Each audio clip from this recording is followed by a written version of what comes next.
and welcome to Eden's Early Years Insights with me, Kathy Leatherbarrow. Today I've got the lovely Lucy Lewin with me from the Profitable Nursery Academy. That's Have I got that right? You have, yeah. You said I've been practicing that. You can tell, but it rolls off the tongue, right? So we're going to have a good open chat about nurseries, profitability, struggles, how we can help. It's not all doom and gloom, is it? No, I think the short answer is no. One of the things I love to say is, first and foremost, profit needn't be a profanity in early years, right? I think one of the things that I'm really working hard to help the sector to see is that you can have high quality, high loving pedagogy going on day in, day out in your nursery and a healthy bank account. I think quite often it's one or the other. I think there is a misconception that if your nursery is profitable, then your quality is low, and vice versa. If the quality is high, wages low, and all those shortfalls that you're making. Absolutely. And I think what's really interesting is everything that I talk about now is from my own lived experience. So I opened my nursery back in 2010. I'd been a childminder for a really, really short period of time. Realised I loved children, but didn't quite like it in my house. Nor did the cat. The cat was very pleased we moved out, I'm not going to lie. So when I opened my nursery, I hadn't got any experience. I'd never worked in a nursery. I'd only just started doing my home-based childcare provider level 3 equivalent. So what I didn't have was any understanding of how a nursery should be ran. I'd got lived experience. I'd got my first daughter who had gone through nursery and used to be the one that cried when I turned up. Usually used to hide from me. And then my youngest daughter, the complete opposite. She'd tried every single setting in like our location. I just couldn't settle. Didn't like any of them. So I think I knew what I wanted as a parent.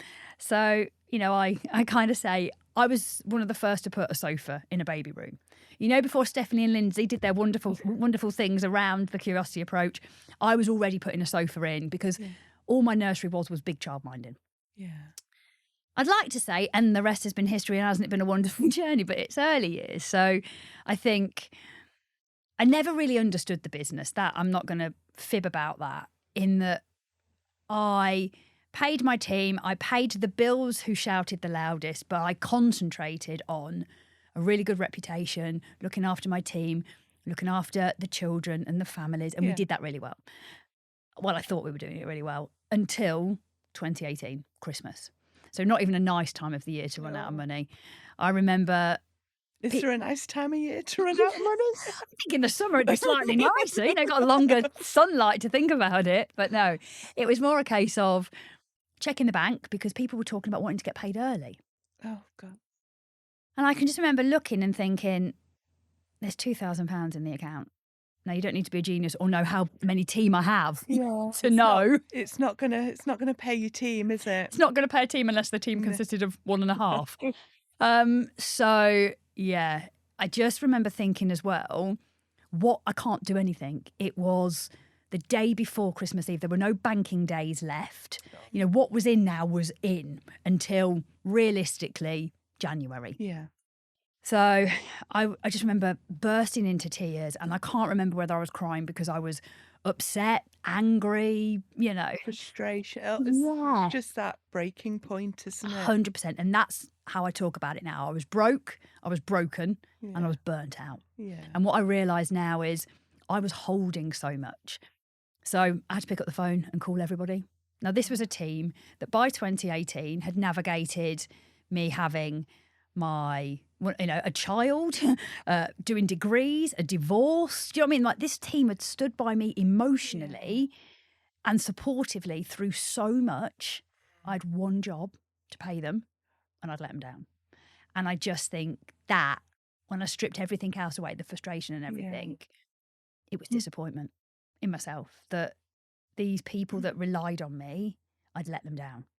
And I just think, to say it was one of the darkest moments of my life is not an understatement. It was hard. I'm the sort of person, though, where this is all I ever wanted, Kathy. Like, all I wanted was this business. That was the dream, wasn't it? Yeah. People always say that, will you live in your dream? Full disclosure, I'll have to tell you off air what my dream to be was as a child. But not until I started being a childminder did I realise I wanted a nursery. This is me. Yeah, but 8 years in, it is literally everything I want. So after I'd finished crying into my pillow, I decided that I would do whatever it took to become the person that I needed to be, to have the business I wanted, but also that my team and the families deserved. I'd like to say again, tap to tidy. But the next year, 2019, was the most enlightening yet busiest, emotionally raw year of my business journey, because I had to hold the mirror up. I had to keep saying to myself, what is true? What do I believe is true? And where am I getting in my own way? Because when I started to realise some of the things that I thought were absolute truths, 100% occupancy, for example, is the golden ticket to sustainability, I was looking at the numbers and going, well, if that's the case, then if the only way I can be profitable is to have 100% occupancy, I need to close, because there are not physically enough children born in a 65-mile radius of my nursery to fill the building of my size that I've got a lease on. That the lease is guaranteed personally and secured by my house. So you can see, well, there was no way out. There was only one way out, and that was through. Reminds me of the bear hunt, right? Can't go over it. Can't go under it. Got to go through it. So yeah, that was huge. So yeah, I realised that I couldn't have 100% occupancy. There's not enough children. So I thought to myself, there must be another way. Shops don't sell 100% of their stock. No. Service providers don't give 100% of their time. Businesses can still be. I can remember reading an article by Gymshark, and looking at the percentage of stock, sold first time versus sale versus waste, and actually realising his numbers are actually quite low. The amount of product that sells first time is a lot lower than I think people would imagine. So I was thinking, let's pretend that my business isn't childcare, and let's look at it as any other business. What do I sell? So I sat there and I thought, no, I don't sell children because that's very illegal. And I know it sounds like a really simple question to answer, but I didn't know. I kept thinking, what do I sell? Like childcare. So I sell childcare. You can't sell care because care's a feeling. And care is, when I started, I was going around to other owners, what do you sell? And everybody would always tell me why they sell it. But it took a very random moment where I sat there and I went, we call them blinding flashes of the obvious now. I was like, I sell hours.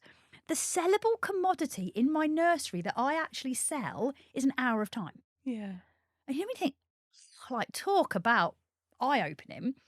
So 85 place day nursery, 50 hours a week I'm open. That's 4,120-ish, give or take, hours a week that I can sell. Now, all of a sudden, everything started to make a little bit more sense. I was like, a bit clearer.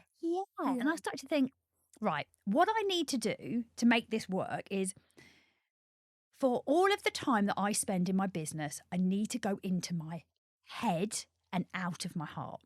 Because when I'm in my heart, I just want the very best quality. That's most of us, isn't it? 100%. I think what I realised was that if I was going to build a nursery, I needed to understand that actually I didn't have all these, I had these hours to sell. So all of a sudden, when I got out of my heart, where I cared about the children immensely, and got into my head and stopped talking about places and started talking about hours. And see your staff in the same commodity as well. Which sounds horrible at first. And this was one of those things where I had to get out my own way. And do you know what? I had to change my internal narrative. And rather than saying, talking about it like this means I don't care, I changed it to, actually, if I really cared, honestly, truly, as a leader and an owner, surely I would build the most solid foundations so that my team can thrive, so that children can thrive and so that my business will be here in the future. And so you've got a thriving business as well. And actually, when I started thinking about it that way, like it was my duty to ensure that the foundations were solid. Yeah. So now it's all like falling into place. And I will say that by the end of 2019, I had put systems and processes in place. Now, that for me was the biggest slice of humble pie. I'm glad humble pie is gluten-free because, as you know, I've got a gluten intolerance and the amount of humble pie I ate in 2019 was ridiculous. But that was the first bit I had to admit. I always thought systems and processes didn't belong in a nursery. Yeah. I believed if you wanted a truly organic, holistic nursery where children thrive, everything just fell into place. Yeah, then you needed this free-flowing, planning in the moment space where everybody was just engaged and what I realised is that's true, but it's not forsaking systems and processes. No, there needs to be a structure behind it, doesn't there? And we actually did this. I did a visual representation of this, and I do it quite often when I do inset days for people. And I asked that question. If you thrive when you know what the boundaries are and you know what the rules of the game are, come this side. But if you thrive more when you're open and you're free to roam and you're free to just do what you like, go the other side. 8 out of 10 times, the majority of people, when actually asked that question, want the boundaries. Yeah. Children do too, right? Yeah. For children to thrive, they thrive better when they know what the rules are. Yeah. So again, that was another one of those humble pie slices that I ate. But what I was doing is I was just rebuilding the business. I was trying to leverage technology. So this is pre-AI, I'd like to point out, but definitely when things like the forms were there, like you could do an electronic form. Yeah. I was trying to go paperless. So we're putting all these things in place and things are improving. Numbers are improving. One of the golden nugget, literally game-changing metrics that I found out about, I remember reading a book by an American author who runs profitable nursery businesses in the States. Okay. And he wrote in his book about how to run an effective and efficient nursery, 50 to 55% of your revenue should pay your team. So now bearing in mind, I now don't know what I sell. Okay. Hours. Yeah. So I went away. I was like, right, I know I can sell 4,120 over a week. Yeah. So I picked a week and I went like this. You know me looking at it thinking, is that right? I must have done the maths wrong because there's not even a comma in my ending number. It was like in the hundreds, not the thousands. Yeah. So I calculate it again and I'm literally out the point going, Teddy did 10 hours, Johnny did 30 hours, Margaret did 40. You know, I'm literally doing it like that off the register. Add it all up again. I wasn't wrong, right? The amount of hours I was selling had me at 15% occupancy on this 4,130, right? But more importantly, the percentage of my turnover that paid my staff was 90%. So 90% of the money that I take in, I needed to pay my staff. So let's just go back then to the December. Bit of the story I haven't told you is because I, back in 2018, was a wonderful employer, I used to give my team 2 weeks off at Christmas. So I didn't charge the parents. And on around about the 18th or 19th, as the schools closed, we closed too. We would spend 3 days cleaning and decorating and tidying and sorting, but the nursery was shut. What a wonderful employer I am. Which meant that in December, I didn't take 100% of my revenue. No. I took 50%. Gosh. But I needed 90% of 100 to stay with me on the numbers to pay my team. But I'd only took 50. I'd only invoiced 50, of which I think at the time, only half of them had paid. And that's why I couldn't pay my staff, because I hadn't invoiced enough in that month to cover it. So first of all, because I'm right and my business is important and I need all these team, and there's ratios, aren't there, right? Yeah. I remember going, well, it's physically impossible. It must be because he's in America. And then I started to look at it and I was like, whoa, hold on. It's starting to make a bit of a picture here, because 1-3 1 4 at the time, Yeah. 2018, Yeah. and 1 8, because we've got no teachers at this point. Okay, let's have a look at that. And I started to write it down. And what I started to notice was the staff pattern didn't match the children's. Yeah. Now, there was a particular one. We're going to call her Margaret. Margaret had always done 8 till 1 because that's what she's always worked. Yeah. The interesting thing is that the booking pattern had shifted a little bit. So rather than all of her children coming in at 8, the majority were coming now in at 9 and doing 9 till 2 sessions rather than 8 till 1. Okay. Which was brilliant. I don't know what Margaret was doing in that hour. And don't get me wrong, she wasn't doing nothing. Yeah. But ultimately, she wasn't doing what she was employed to do. Yeah, because her job, childcare. Yeah. And actually, if you do 5 hours a week, that's 1 hour each day, 8 till 9 each day, at just above minimum wage, because remember as well, what you pay in minimum wage isn't what it costs you as an employer. No. You've got to put on at least another between £2 and £5 to allow for national insurance, thank you, the budget, pension contributions and all of that. So if minimum wage is what, £13, £14, it's costing you about £18. Do the maths on that. You know, do £18 times 5 hours a week times 51 hours a week. You're getting close to £5,000 a year that you're paying Margaret for what? Not for the job she does. Yeah. Now, don't get me wrong, I'm a huge advocate of giving the team planning time, preparation time, what I would call off the clock time. Yeah. But I don't think she needs 5 hours a week. No. Every week for the year. Because if Margaret's doing that at 1 hour and it's costing you £5,000, how many other of your staff members are doing it? And you then times that by the amount of staff. Do that by 10 staff. Yeah. Already, you know, we are now seriously below budget. So I looked at it and I thought to myself, right, what I will do now is I will create a new rota based on the minimum that I can have to still allow me to have the quality that I have. Yeah. And actually, I spoke to the team. And that is one of my things. If people always say to me, how did you do it? I've always been really open with my team. I think after you've rang everybody and said, hello, I can't pay you and I don't think it will be until January that I can, I've bared all, right? I have ran through the streets metaphorically naked, right? So there is no lower I can go. So to be completely honest with them now was only ever positive. So we look at it and we start re-gearing it and we put out the new rota and we start working to it.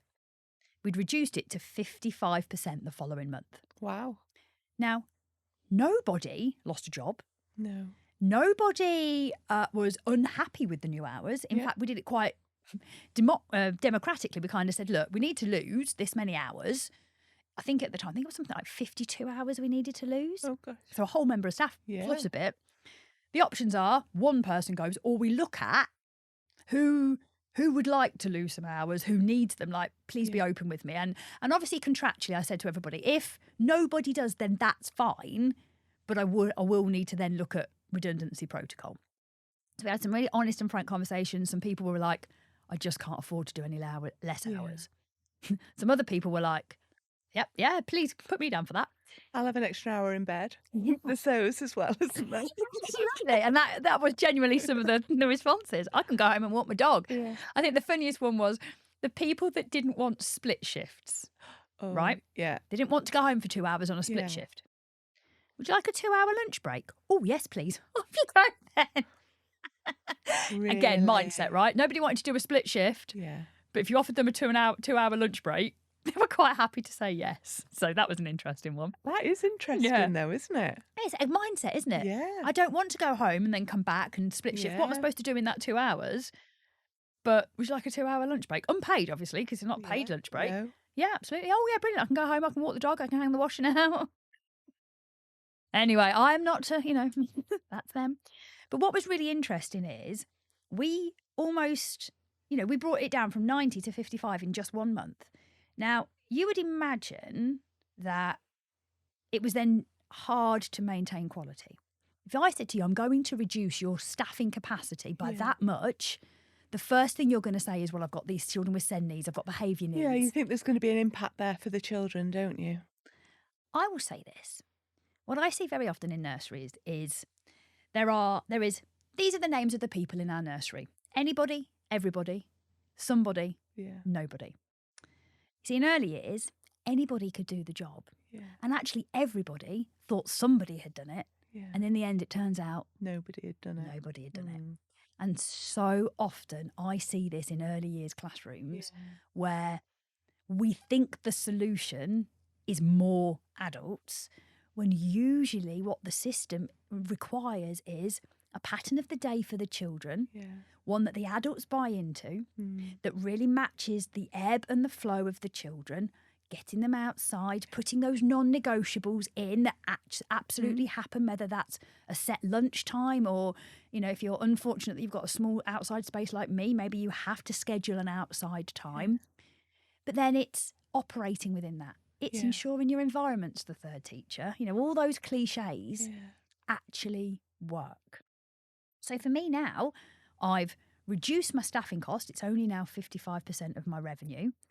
So I'm already better off. There's more cash flowing. You've not got that panic at the end of each month now. And I just think as well, it was about me understanding that I'm never going to get to 100% occupancy. So what is my break even? What does it cost What's me? the goal, isn't it? What is the goal? My goal was to make sure that for every hour of childcare I sold, I was slightly higher in what came in than what it cost me to provide that 1 hour. Because you're seeing a lot, well, I'm seeing a lot at the moment with, you know, larger nurseries that they're having to close rooms to still meet that, because, and it's not about, you know, balancing the books, it's about sometimes getting the staff and the 100%. quality of staff and qualified staff. And, you know, unfortunately, rather than close, the outcome is to close a room for a bit. And I actually don't think that's a bad idea. No. You know, I'm an 85 place nursery. I don't know how many millions of times I've said that already. But my business is profitable at 30% occupancy. Right? Because I've done a similar thing. I realised that I could not have 4 thriving rooms. And actually, so the best way to manage my costs was to operate on a smaller scale. My overheads are always going to be my overheads. My rent doesn't change. My rates don't change. My bills did. I think what was really interesting, when we did start to close down a room, we noticed a reduction in our things like gas and electric. That noticeable? Wow. Well, I can tell you how noticeable. You know, in COVID. So we suspended our services. We didn't close, in line with Boris's announcement on the 23rd of March. In April, I got a £750 rebate from the electric company alone. So that's how much the difference between the electric being on and just keeping everything ticking and what we actually were using when children were in it was £700. But do you know what we did? We never went back to putting the big lights on. So we've swapped it. We've gone all a bit Hughie in the nursery, and we've got more fairy lights, lamps. Calming. Yeah. The unintended consequence, my driver for it, the goal, reduce cost, turn all the lights off, go a bit Hughie, staff well-being. What a lovely room to work in. I really like being in here now we've got no fluorescent lights. Children's behaviour. Specifically the boys transformed it. It's just, you know, if you think about your home, you don't have. Never ever in my house do we put the big lights on. But you don't, do you? No. And you don't have those bright fluorescent lights, you know. And if you think, the majority of light bulbs that people choose now, the warmer, warm soft LED. They're the warmer, more yellow energy ones, efficient, aren't they? Rather than the bright white ones. And we know, don't we? The more we know about neuroscience, you know, children need ebb and flow, that release of melatonin throughout the day. If we're giving them artificial fluorescent lights, the body won't produce the melatonin. No. So one of my 4 rooms, the redundant room, is a sleep room. We did this in COVID. Best thing we ever did. Do you know why we did it? Because I thought an empty room looked like my business wasn't doing well, and I didn't think that looked good when you were showing. You'd be surprised how many nurseries I've been into that have got empty rooms that have become junk rooms. And I'm like, I didn't want that. I didn't want it to look like we'd got a spare room. So we created this sleep room. Had a purpose. It's beautiful. I've seen a few nurseries create them into like dining areas. It's just giving it a purpose and a function. Well, ours had been. During COVID, it was a community room. Yeah. So we used to have Citizens Advice would come in there once a week and do their outreach. We've had, you name a class from, antenatal to postnatal to, the nappy people, breastfeeding awareness groups. No. You name a group, it's happened in there. Even I used to run my spin classes from in there during the pandemic. No. I brought 15 spin bikes because I got locked out of the gym because they couldn't reopen because they were part of a secondary school. So I applied to Sports England, got a grant, brought 15 spin bikes, and there from like August 2020 until 2023, I ran my spin classes from this community room. But I bet it was more out of hours. Out of hours. We used to hide the bikes behind a wall during the day, and then in the daytime, because we put the big mirrors up, like the ballet bars, so it looks lovely. But we used to make it our dance space, so the children would go in there and do like, their dance class or, football or anything like that. It was just a gross motor space. But now it's not. It's complete opposite now. Now it's asleep. Zen and calm. And actually, whereas historically, probably pre-pandemic, the team would fall out with each other about who, like, staying in with the sleepers was like, ugh. Whereas now it's like, I'll go in the sleep room. I don't want to go in there. It's too zen for me. I'd fall asleep in a nanosecond. But I think what's been really important is if I didn't know my numbers, if I hadn't gone on that journey in 2019 of recovery, my name's Lucy and I couldn't pay my staff and now I can, then I wouldn't have been in the position in 2020 when the pandemic hit. Like all of a sudden, we'd already picked our business up from the ashes once. Yeah. I'd got a spreadsheet. I knew that my overheads were covered because the parents had the majority of paid parents had already just paid for April because it was the end of March. Mm-hmm. And I just knew that as long as we were allowed to keep the funding, that would be enough for me to pay my overheads. Yeah. Not the wider bills, but just my mortgage, my rent, and all those kind of bills.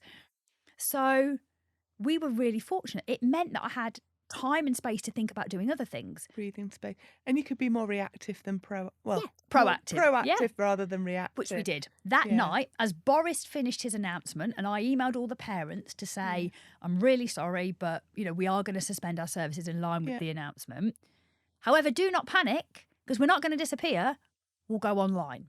So we read a bedtime story that night on Facebook Live to anybody that was in our community. Primarily at the beginning, it was just current. It wasn't even. No, it was on our public group, but all our followers were either past or current parents.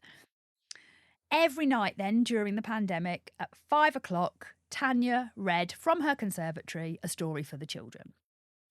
About 3 weeks in, Tanya says to me, I brought her had sent to her a copy of We're Going on a Bar Hunt. The parrot. Oh, gosh, yes. And Where the Wild Mums Are. This is where it started.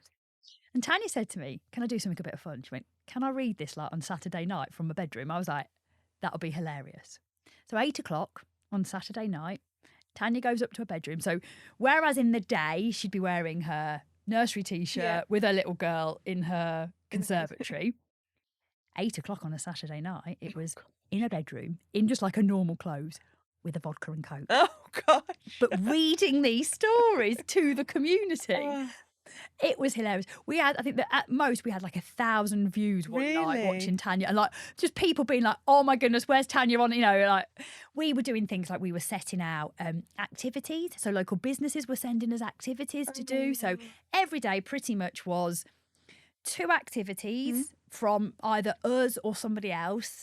Then the tea time, bedtime story. Parents were posting their own things. We were doing that thing as well where I emptied the nursery of all the resources and just went delivering them.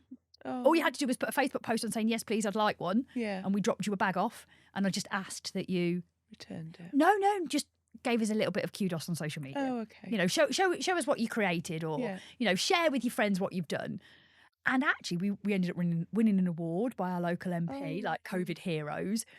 But also, people remember the people that show up. Yeah. And we did. Yeah. Every single day, without fail, we were there. How long did you do that for then? The social media stuff, or the art packs? Well, no, just suspend your services and have to be Great creative. question. Yeah. So every Friday we had a non-essential Zoom with the team. So that was just a look. I'll be there if you want to come. This is not you have to because you're furloughed. If you don't want to come, you don't have to come. But I'll be here. But we did the same with the parents. Every Friday we were there, and we kept asking them, what were they called? What key workers? Yeah. Do you need care next week? Yeah. It was like no, no, no. In March. Yeah. April, we're okay. We're all right. Kind of getting towards the end of April. Yeah, I'm thinking that maybe by, so 18th of May is the short answer, was when we reopened.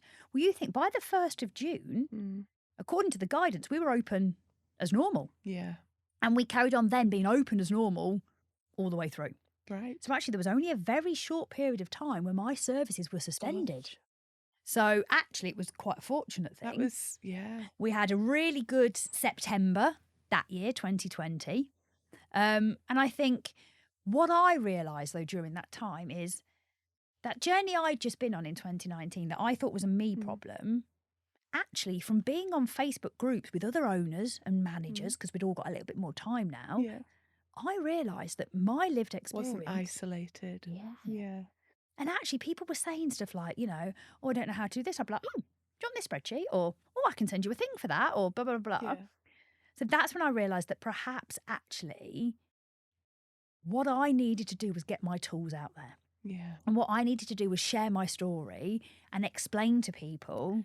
Do you think that's having a knock-on effect on why we're seeing the percentage of single nursery owners, going down and down each year? I think that the groups are getting bigger. Yeah. And the single sites are getting fewer because what's happening is, I called it the 2018 me, right? There's a burnt out, care so much, but get to a point where something has to give. And it's impacting their life and their well-being. They're probably working 70, 80 hours a week. Yeah. They pay everybody before they pay themselves, if they pay themselves at all. They are so well regarded and respected by families. Their service is so wanted and needed, yet that alone doesn't pay. Yeah. Let's mix and that's what makes them feel that they've got to continue, isn't it? Yeah. And I think let's then add in the media. Yeah. I think there's a lot of noise around childcare and the doom and gloom of it. Yeah. You can't pick up the newspaper. Yeah. And I think it's unfortunate that there's been some very tragic. Yes, there has. Events happening, hasn't there, at the moment? And but the media has really jumped on that from a negative perspective. Yes, there has been some really horrible things that have happened. And I think never happen. Never ever. And I think but that's not the whole sector, is it? It's not the whole sector. And what it highlights is, even more importantly, is that we do need systems and processes. Yeah, absolutely. I think, we need to make sure that we learn the lessons from all of these things so that we can move forward and protect more children. Absolutely. There's currently around 65,000 registered providers in the UK.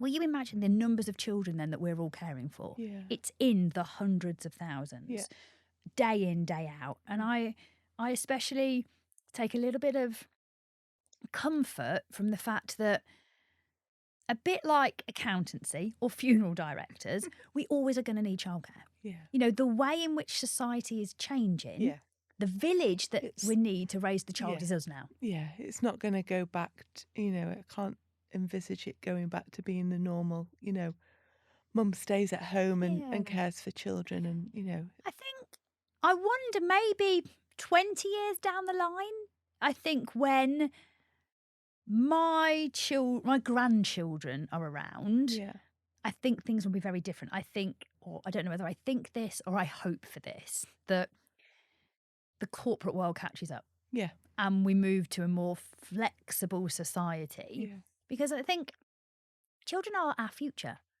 And I think it's our job as leaders and managers to make sure that we're building sustainable businesses so that the children feel safe. Because if we don't, as the adults, if we are constantly frazzled and fried, if we're worrying about where the next penny's coming from or how we're going to fill that staffing gap constantly, then the reality is that filters down into the children. Absolutely. And I think, interestingly, we talk about recruitment and retention in early years. We talk about how it's really difficult to recruit staff at the moment. You've already mentioned it around, when we get staff, they're either not qualified or they haven't got the experience. Well, I opened today by saying when I opened my nursery, I didn't even hold a level 3. Yeah. I've now got a first class honours degree and my early years teacher training. But would anybody have given me a chance in 2010 with no qualifications? I don't think so. I truly believe that, we have got to get better at mentoring team. Yeah. Take somebody that shows all of the skills and get them the qualification. Absolutely. And that requires long-term thinking. I think what I'm seeing in early years is a real lack of time to do strategy. And I think what's really interesting is quite often we get up on a Monday morning and we get into our office and we write a to-do list and we call that a plan. Now, I know that if you get at least 3 things crossed off on that day, then you feel like you're winning. The fact there's 35 things on there, that already means when you start tomorrow, there's 32 from the start. The previous day. Yeah, there's no wonder owners, leaders, managers feel burnt out because it's relentless. It's never ending. And actually, it doesn't have to be that way. Yeah. I think there are ways of working a lot smarter. But like I said, I think a lot of this is going to come down to accepting that sometimes we're the mountain that gets in our own way. Absolutely. And a bit like 100% occupancy isn't your golden ticket to a profitable nursery. You charge 100% of people the wrong price. Yeah. Actually, all you'll do is fast track to bankruptcy quicker than if you had half of those people paying. Yeah. I find it fascinating in the UK that there is no requirement in any of our professional bodies like Ofsted or even from the Department for Education for us to have any financial reporting. Yeah. So if you think if you're a school in the Department for Education, you have to submit your financials. If they don't like what that submission says, you can be put into, you get extra support or help or even closure. You could be an outstanding nursery and be insolvent. Yeah. But you're still given that accolade of outstanding because our regulatory body is only looking at us from a compliance perspective. Yeah. And within that is no fiscal compliance. No. Now, I know that the thought of that terrifies some people, but don't do it for anybody else. Do it for yourself. Yeah. On a monthly basis, I track what it's cost me per hour to deliver 1 hour of childcare. I look at what my staff to turnover ratio is. Yeah. I look at the percentage of money that's come into my business. I look at unutilised space. I look at staffing hours in respect to sold hour pattern. So I always say to people, imagine it's like a piece of tracing paper. If the hours that the children do is the bottom layer, when you put your staffing hours over the top on tracing paper, it's got to correlate. They should match, yeah. And none of the systems or the tools that I've created are, rocket science or groundbreaking. I have this little thing where I say they're just simple but effective. Yeah. My ex-husband's an accountant and he cringes at some of the spreadsheets that I've created over the years because they're not complex. If I need to add up 15 cells, I'm going B1 plus B2. I can feel some people going, oh, no, there's better ways. But make it simple. Just by knowing my numbers, by understanding where my business is at, just allows me as well to keep course correcting. So I can look at month on month and understand where my business is. And this is why I'm on this mission now, right? I want to help as many owners, managers and leaders to come away from that broken and burnt out and actually realise and see that they can build these amazing profitable businesses. Yeah. So we've recently had a budget, haven't we? Yes. And lots of people panic at that, don't they? Yeah. But it's not. I don't think it's not all that doom and gloom from this last budget for early years nurseries. I think what's really interesting is the media narrative was huge, Yeah. isn't it? And as a small business owner, we can't move away from the fact that it isn't particularly small business friendly, but that doesn't necessarily mean that has to be your lived experience. And again, I talk often with leaders and managers about, tell me what your truth is. Yeah. Not what they say in the media, definitely not what the consensus is on social media. Yeah. Tell me what your truth is. So for me, yes, there was a noticeable difference, probably not quite double, but not far off in national insurance contributions. Yeah. But at the same time, my expectation now of my staff, if they're going to get this higher level minimum wage, is that there is a higher level of expectations of what they need to be doing. Yeah. I think for me as well, it's about understanding how different Gen Zs are in the workplace. The budget's there to lift and move a whole economy. I'm such a small grain of sand in that desert of the community of the budget, right? So I would say, rather than panicking, go to the detail, right? Have a spreadsheet that's got your key financial details on it. You know, if national minimum wage is going up and national insurance is going up and costs of things like our food, all of the operating costs that we have within nurseries are rising horrendously, then your prices need to too. Yeah. So for some context, I call this pie in the sky pricing, right? When I first opened the nursery, I did that thing where I didn't even look at what it was going to cost me. I just sat there and I went, right, that nursery up the road is much better than me. It's got community playthings, stuff in it everywhere, and it looks absolutely beautiful. Do you know what I mean? It's all like newly painted and amazing. So I'm not that good. But the one over there, still got some plastic chairs in it. It looks like a preschool. You know, it's red, blue and yellow everywhere. So I think I'm a little bit better than that. I've got a sofa, for goodness sake, right? I'm great. So let's say, for argument's sake, they charged £30. They charged £40. So guess what I charged? 35. Exactly. That's actually what I did. Although there wasn't two nurseries like that, I had to go wider than my area. So, yeah, £35 is what I charged. I did not look into what my rent was, what any loan repayments were, what my operating costs were. I just charged £35. So let's go back to 2019 now, when I've not been able to pay the staff in 2018. I've worked out that 95% of my revenue is paying my staff. What I also realised is that the amount I was charging per day was now £45. Okay, well, I've just told you that in 2010, when I did my first ever pricing, I was charging £35. Yeah. It's 9 years later, and I'm only charging £10 more. So that there, you know, was I exempt from inflation in those almost a decade? Were any other prices static for a decade during that period? Well, other than my rent, no. So what was really interesting is when I did the maths, when I worked out that break even, so what is the number of hours that I need to sell in order to meet my costs? And actually, what is that sweet spot of number? What's the number?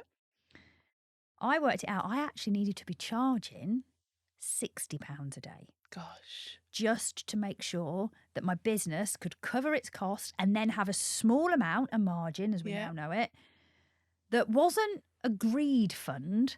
Margins aren't there for owners to take away and buy yachts with.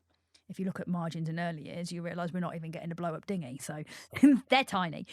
But what that margin is that's my money for my team. Yeah. That's the money for the boiler. That's the money for the new tables or the new cots or the resource that we need. That's what that margin is. That's not greed. No. That's the future. And if that's tiny, That's why we can't invest in our staff. That's why we can't improve the setting. That's why we feel like we've never got anything. Because if we only ever charge enough to cover the costs, what happens if the costs go up? And there's no room for improvement there, is there? So what I did say, you can imagine, I've got parents paying £45. I need them to be charged 60. Gosh. There was no way I could lump that big jump.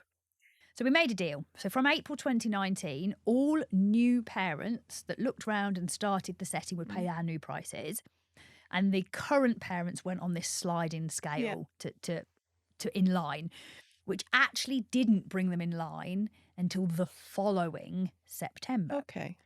But by the following September... That £60 had gone up as well. Yeah, because one of the things that was unanimously agreed by parents was that rather than ever being in this situation again where it was like not enough, massive jump, they all agreed that the best way to do it was each September we would have a contractual price increase. Yeah. Now, September wasn't a random month. No. I picked September because, like most nursery businesses, I saw a decline in my numbers in September because of school leavers. Going to school. Yeah. So whilst my price increase, and again, I'm often asked, what do I do it? In my contract, it says that the price will be increased by RPI, the retail price index, plus 2%. Yeah. I don't know where I got that from. I must have, remember this is pre-AI, so it must have been Google. Or I've read it in a contract that I've been sent. Do you know what I mean? Well, I'm just, as you're talking, I'm thinking, my broadband contract's similar. Every year? Every year, I know, I think it's the 1st of March, my bill goes up by £4 that month. Yeah. And you just accept it, don't you? Because the costs, everything goes up. And it's there, black and white, and you're not shocked by it. No, because you know it's going to be there. Yeah. And I think what's really interesting is that because of that, I've never had to do any out-of-contract price increases. Yeah. So even when we got slapped that one particular year with, I think there was like a massive cost of living, then we had like a huge leap in minimum wage increase, I've already factored that in September. Yeah. So actually, okay, there was one particular year where there was a real pinch where it eked in a little bit to my margin because I think what I'd put it up by wasn't the same as what minimum wage went up by about 3 or 4%, which matters. But it didn't matter because I was still just above my head above water. So I'm not on about, keeping your head above water so you're leaping out of the sea. Yeah. It's just enough so you can breathe. Yeah. So thank you for joining me today, Lucy. Really insightful. I'm sure people have got a lot of information from you and are busy scribing away with numbers. Let's hope so. And maybe a few calls through your LinkedIn. Know where to find me. Always happy to take a call. Thank you very much.